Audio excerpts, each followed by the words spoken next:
가운데요, 우리 인생의 변화가 일어나는 순간들은 어느 순간일까요? 네.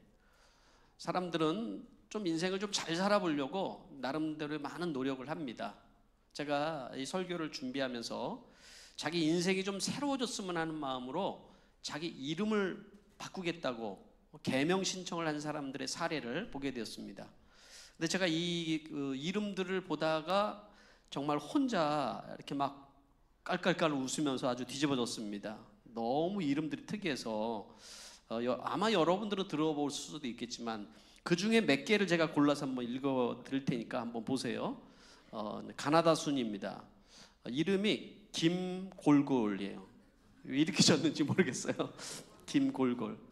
그리고 고추양.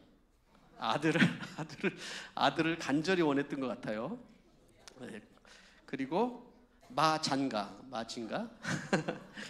백김치, 변기통, 방귀녀, 설사국, 최왈왈. 제가 최왈왈에서 넘어졌어요. 왜 이름을 최왈왈이라고 짓는지 참. 그리고 이제 마지막으로 이렇게 피해자. 이렇게 자, 이 사람들이 피해 많이 받겠다. 이름 부모가 잘못 지어져서 하는 생각이 들었습니다. 이분들이 자기 이름들을 바꿔보겠다고 신청을 했어요. 그러니까 그러면서 자기 이름들이 이렇게 드러난 거잖아요. 뭐 예전에 조선시대 같으면야 뭐 개똥이, 뭐 쇠똥이, 뭐 갓난이 뭐 이렇게 이름도 적었으면 이해가 가지만 이런 시대에 왜 이런 이름을 지었을까 하는 생각이 좀 들었습니다. 그렇지만 또 이름을 바꾼다고 해서 인생이 바뀌는 것이 아니잖아요. 여러분, 성경에서 이름 제일 안 좋은 이름 뭔 줄 알아요? 근데 그 이름 막 쓰고 있는 분들도 있던데. 네? 힌트 하나는 지금 우리가 창세기 하는 중에 나오는 이름, 네, 제이콥, 야곱. 여기 우리 제이콥, 우리 목자님, 제이콥입니다. 제이콥. 야곱이 왜 안 좋은 이름이에요? 야곱의 뜻을 알면은 이 이름을 붙이고 싶지는 않을 거예요. 왜 그래요? 야곱의 뜻은? 그렇죠. 그렇지만 너무 어려워요. 뒤꿈치를 잡다 이런 거, 뭐 사기치는 사람, 거짓말하는 사람, 뭐 이런 뜻을 가지고 있는 이름인 거예요. 누가 이름을 지을 때 제 사기치는 애 이렇게 이름을 짓겠습니까? 그렇잖아요. 예, 그렇게 짓는 사람이 없습니다. 그런데 여러분, 성경에서 하나님께서 아이러니하게도 축복의 아이콘이 누군 줄 알아요? 성경에서 축복의 아이콘 하면 떠오르는 사람이 누군 줄 알아요? 야곱의 축복 기억나시죠? 야곱이라고요. 어떻게 해서 야곱이 성경에서 나오는 축복의 아이콘이 됐을까요? 아브라함도 있고 이삭도 있고 또 야곱도 있는데 아브라함을 축복이라고 그러지 않아요. 축복의 조상이라고 그러지 않고 믿음의 조상이라고 하잖아요. 또 이삭은 뭐라고 그래요? 순종의 아이콘이에요. 근데 축복의 아이콘은 누구예요? 야곱이라고요. 이름하고는 전혀 관계없이, 물론 이름을 하나님께서 바꿔주셨어요. 이스라엘이라고 바꿔주셨죠. 그래서 여러분, 야곱이 도대체 뭐가 이렇게 잘났다고 하나님은 야곱을 축복의 모델로 삼아주셨을까? 야곱의 인생에 대한 이야기들을 우리가 좀 하면서 야곱의 인생에서 중요한 사건 두 가지를 먼저 우리가 기억을 해야 돼요. 첫 번째 사건은 인생에 있어서 어떤 사건일까요? 야곱에게 있어서는 베델의 사건이죠. 베델. 오늘 찬양을 했잖아요. 제가 이게 딱 설교에 맞는다는 게 우리가 하나님을 만나면은 인생이 끝나잖아요. 야곱이 그 인생이 바뀐 첫 번째 사건이 뭐냐면 베델의 사건이잖아요. 베델. 그러니까 아버지 집에서 형을 사기치고 그러다가 이제는 형한테 맞아 죽을 것 같으니까 도망가다가 너무 피곤한 거예요. 그래서 돌을 베고 잤단 말이죠. 물론 돌을 베고 자는 상황이 아니었으면은 하나님 못 만났겠죠.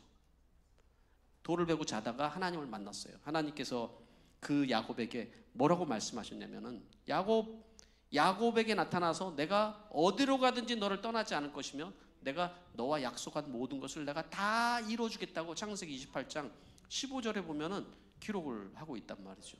네? 이곳에서 야곱이 하나님을 만났는데 이제까지는 야곱에게 있어서 하나님은 누구예요?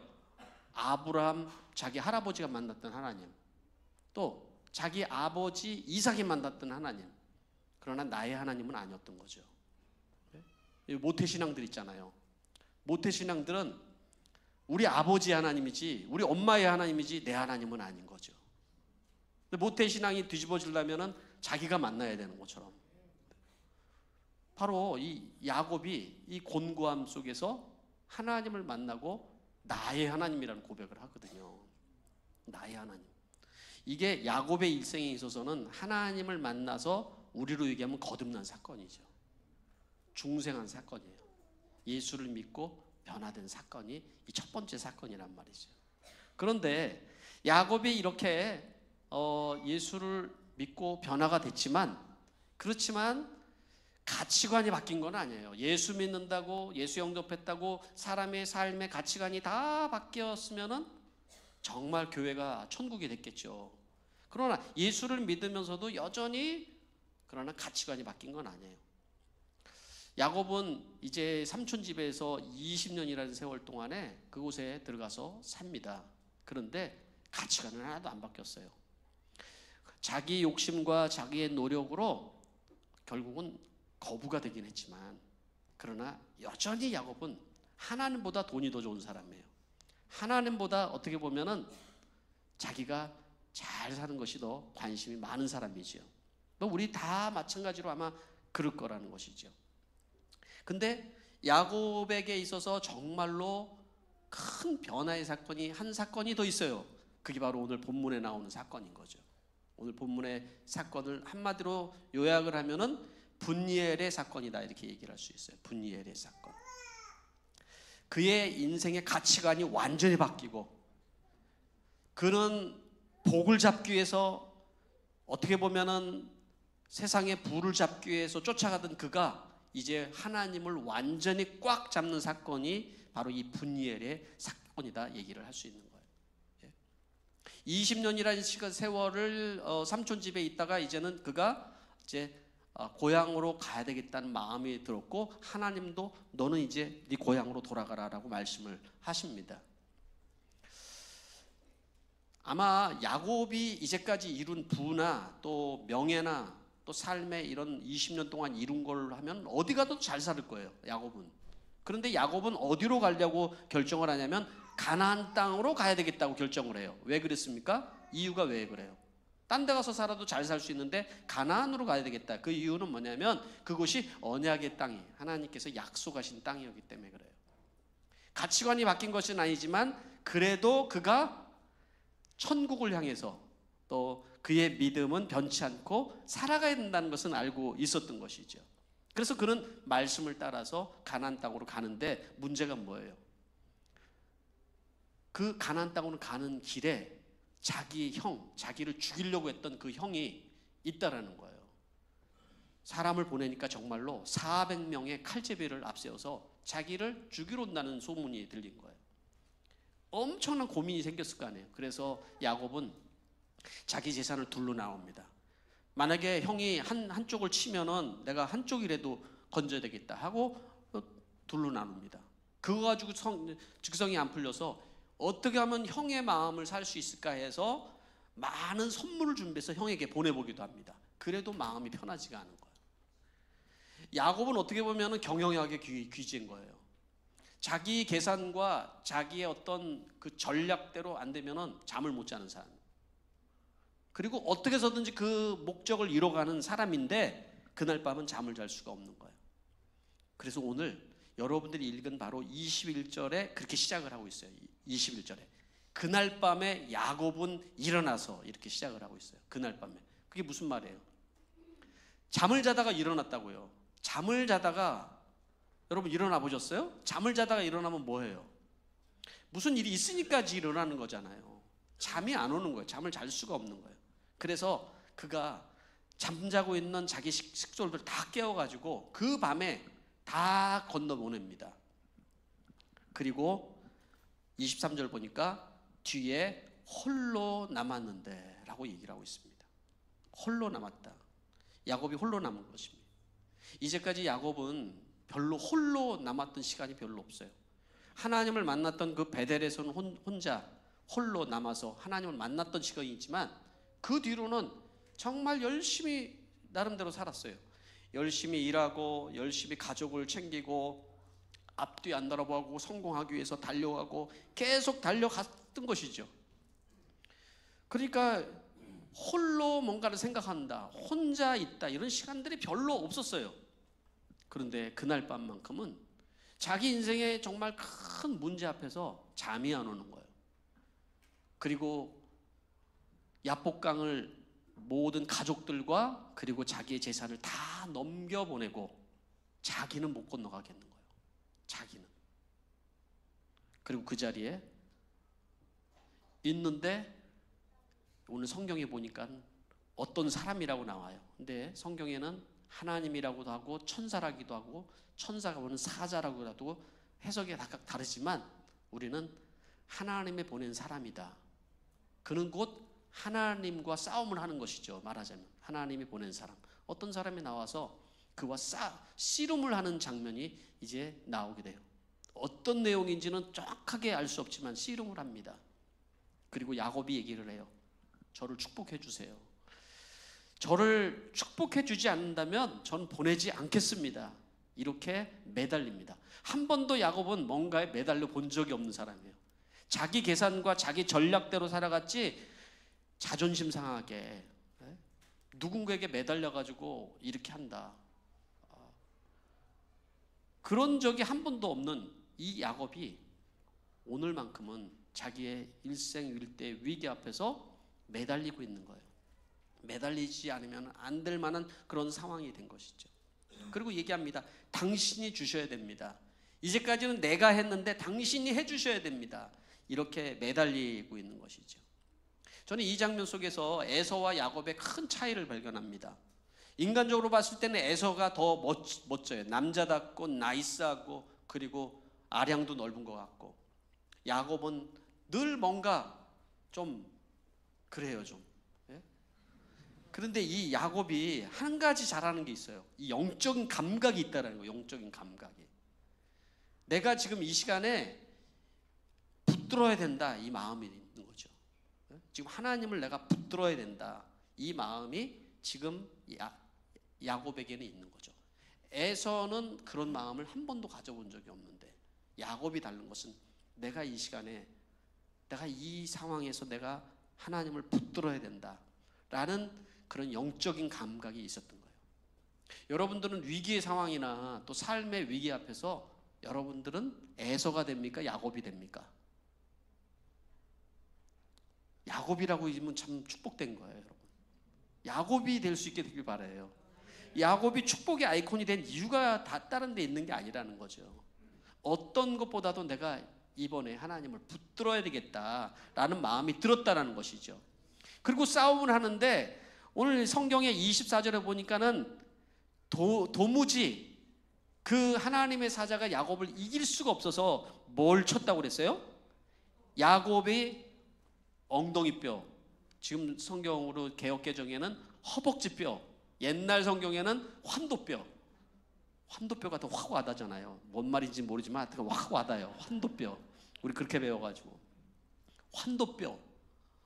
환도뼈를 쳤다.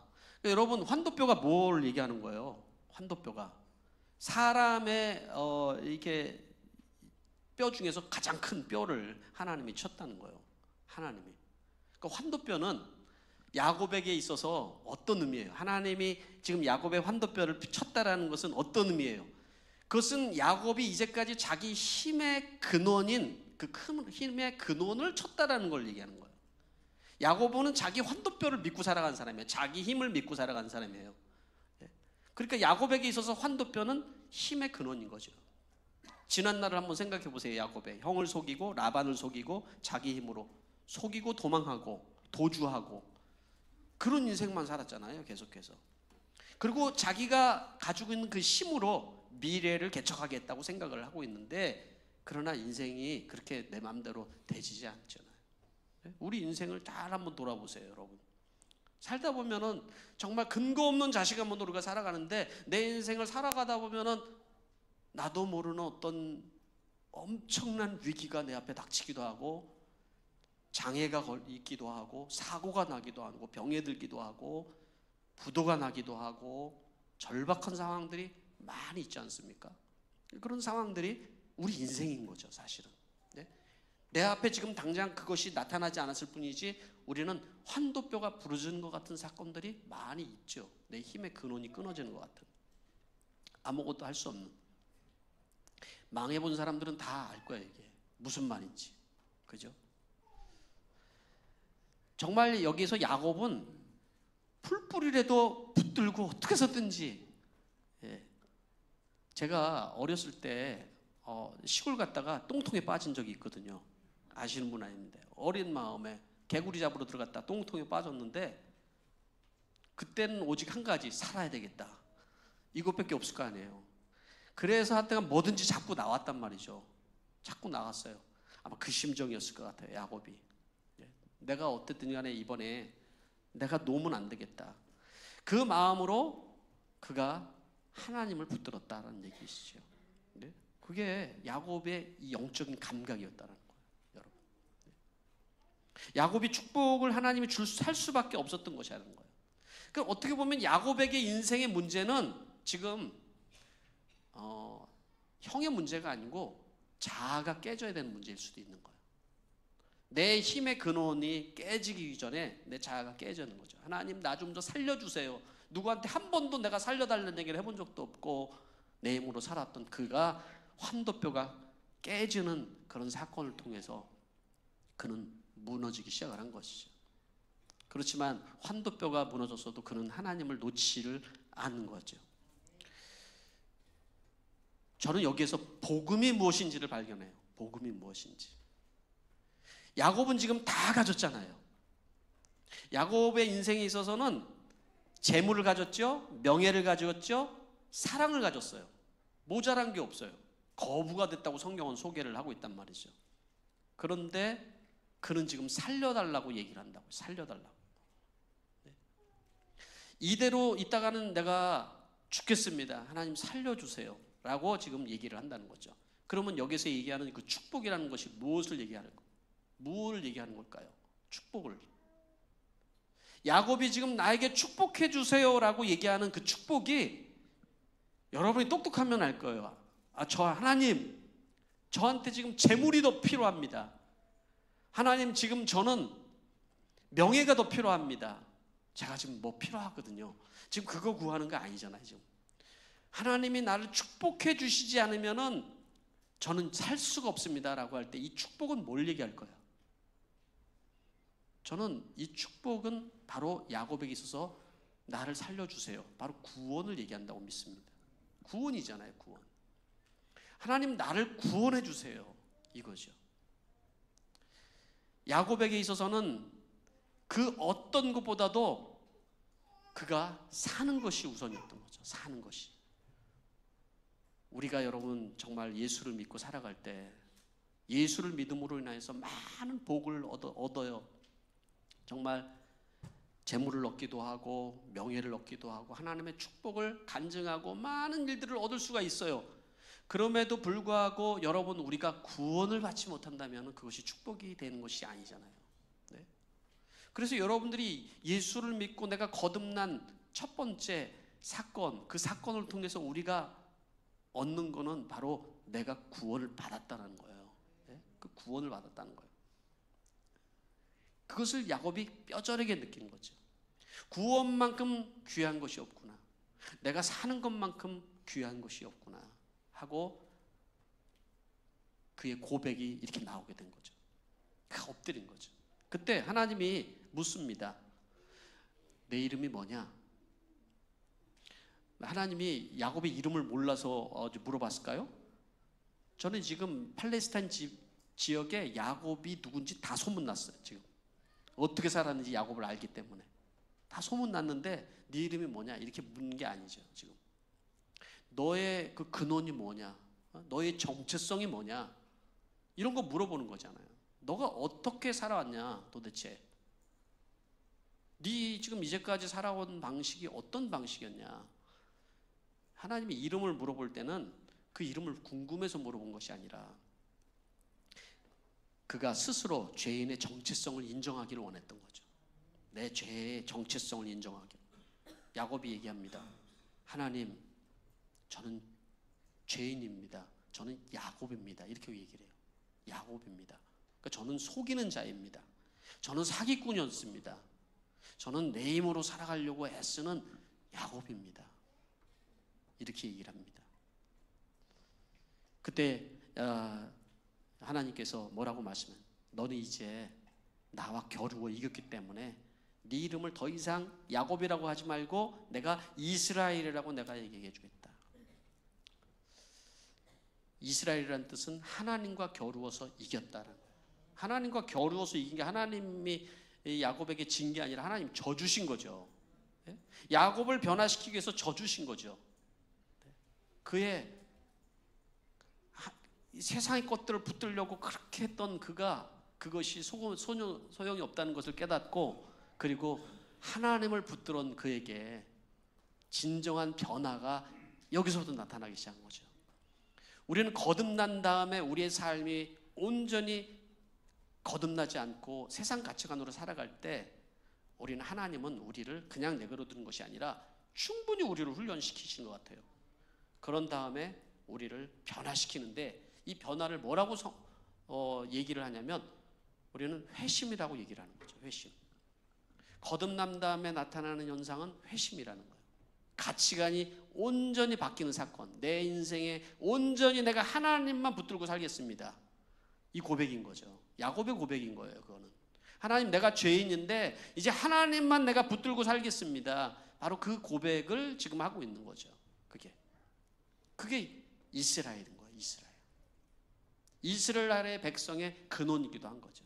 하나님을 붙들고 살아가는 사람, 그 사람이라는 뜻인 것이죠. 여러분, 회심이 나타나는 거죠. 왜 다시 앞으로 돌아가서 왜 하나님은 야곱을 이 축복의 아이콘으로 만드셨을까? 그가 거듭나고 그의 인생이 회심한 거죠. 온전히 내가 하나님만으로 이래서 살겠습니다. 이런 고백이 있었던 것이죠. 그리고 오늘 이 모든 내용, 바로 야곱이 내가 하나님의 얼굴을 뵙고도 이렇게 살았다. 정말 나는 살았다. 이제 그런 상황이 바뀐 게 없잖아요. 도리어 장애자가 됐잖아요. 다리를 쩔뚝쩔뚝 거리면서 형을 만나러 가야 된다. 그런데도 마음은 완전히 바뀌어졌어요. 상황은 안 바뀌었는데 마음이 바뀌었고, 바라보는 것이 바뀌었고, 생각하는 것이 바뀌었고, 다 바뀌었어요. 완전히 바뀐 사람이 됐다고요. 형이 두렵지가 않은 거예요. 여러분, 미래가 두렵지가 않은 거예요. 내가 앞으로 어떤 일을 만날지도 두렵지가 않은 거예요. 그게 회심한 사람의 삶인 거죠. 어떻게 보면 하나님이 내 인생을 책임져 줄 걸 믿는 그 믿음으로 살아가는 회심된 사건, 그게 분이엘의 사건이라 이거죠. 여러분, 저는 여러분들에게 오늘 말씀을 마무리하면서 여러분들에게 거듭남의 축복이 있게 되길 바랍니다. 뿐만 아니라 하나님을 붙들면 살겠다라는 그런 확실한 분이엘의 사건이 여러분 안에도 있는 축복이 있게 되기를 부탁을 드립니다. 기도하겠습니다. 이 시간에 오늘 우리에게 주신 말씀을 생각하면서 1, 2분 정도 한번 생각하면서 하나님 앞에 내가 결단과 헌신을 올려드리는 시간을 가지겠습니다. 아직 내가 예수를 만나지 못한 분들은 하나님, 내가 예수를 내 삶의 구주로 영접하기를 원합니다. 내 삶에 여전히 가치관이 바뀌지 않은 사람, 내가 회심하기를 원합니다. 이런 고백이 여러분에게 있게 되길 바랍니다. 우리 같이 기도하겠습니다.